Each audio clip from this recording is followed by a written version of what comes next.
My dad did that once to a mechanic with a fork. Als ik één keer wat zegt, dan gooi ik je eruit. We stoppen bij het tankstation en hij zegt eruit. Zij doet die deur op, eruit. En toen reed hij weg. Het verste en gewoon met twee benen op de grond blijven staan. Dat, Is dat lastig in dit wereldje? Of juist door de mensen om je heen niet? Nee, ik denk dat ik hoe ik opgevoed ben, denk ik niet. Dus. Hoe ben je opgevoed? Hard. Hard? Maar, ja, natuurlijk met mijn vader. Ja, absoluut. Was die hard? Qua racegebied. Ja. Zeg maar, strikt, ja. Maar strikt nou, als in... Gewoon, ik moest er wel serieus mee bezig zijn, anders dan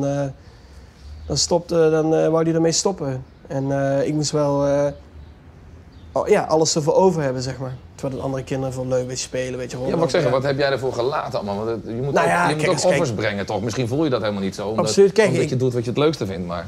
Ik vond het ook soms leuk om op een zaterdag te gaan voetballen of zo. Snap je? Maar dat wilde je vader niet hebben. Nee. Nee? I was of course upset, but my dad was really, really upset and disappointed in me, of course. So he, of course, broke down like the tent, everything he threw in the van. I had to pick up the go-kart with a friend of mine on the track after the race because my dad said I had to do it myself. So we managed to do all of that. Of course, my dad being very angry. So we then sat in the van, of course, on our way back home. But I wanted to talk to my dad about what happened, about my opinion about the incident. But my dad didn't want to talk to me, so I kept trying. And at one point he said, like, get out. Like here at the fuel, he stopped at the fuel station. He said, get out.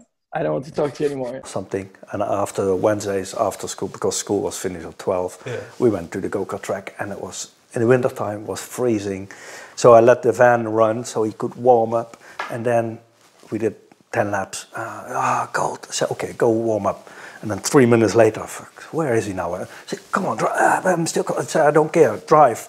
And then he couldn't move his fingers, and I didn't care. I wanted to test things because I was building engines and chassis change and things like that. And I wanted to have the result because I was, I wanted to move forward. Yeah. But then he was, hold the steering wheel. I'm cold and things like that.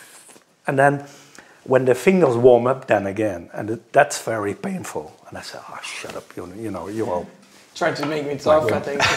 And a simple start-finish, win, or becoming second after a fight of 50 laps? No, second is terrible, so winning.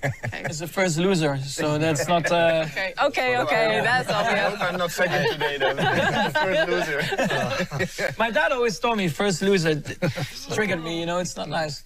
To work harder for it, and I think still, to my dad's liking, I think all the way to Formula One, I still didn't work hard enough in his eyes.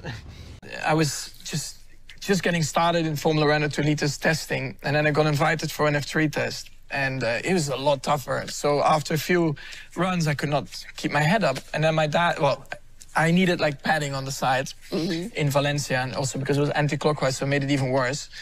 Because normally you're used to clockwise tracks and your neck is used to that.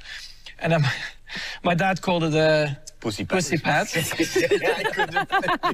that day, I told him, because I couldn't keep my head up, so I had to use it. Since that day, I refused to use it. To use the pussy pad. Exactly. I said, because, what was it, in 2020, like we arrived at Mugello, nobody really knew how heavy it was going to be, and some drivers already put the padding in, and the team asked me, like, do you want padding as well? I said, even if my head falls off, I am not using that ever again. And that's what I keep telling them. But one of the funniest ones was, I think, in that final year in PFI, you remember? Yeah.